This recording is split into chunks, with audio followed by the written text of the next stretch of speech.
আপনার মোবাইলটা কেনার পরে ইন্টারনেটে আজ পর্যন্ত যতগুলো কাজ করছেন লম্বা একটা লিস্ট আকারে মোবাইলের মধ্যে জমা হয়ে আছে।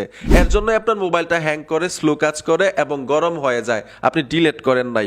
আপনি ভাবেন তো মোবাইলটা কেনার পরে কতগুলো কাজ করছেন ইন্টারনেটে, সবগুলো যদি জমা হয়ে থাকে মোবাইলটা হ্যাং করবেই।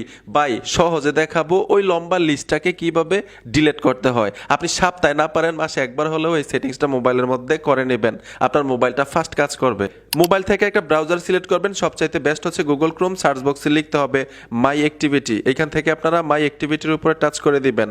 ট্যাপ দেওয়ার সাথে সাথেই দেখুন বা ইন্টারনেটে যা যা করছিলেন সবগুলো কিন্তু এখানে জমা হয়ে আছে। লম্বা লিস্টটাকে ডিলিট করবেন। লিখে আছে ডিলিট নিচে, এই ডিলিটের উপরে ট্যাপ দিবেন। আপনাদের ক্ষেত্রে অল টাইম লেখা থাকবে, আমার ক্ষেত্রে অলওয়েজ, এই অপশনটাতে ট্যাপ দিবেন। অলওয়েজ অথবা অল টাইম, এখান থেকে সবগুলো একসাথে ডিলিট করে দিবেন। নিচে নেক্সটে চলে আসবেন।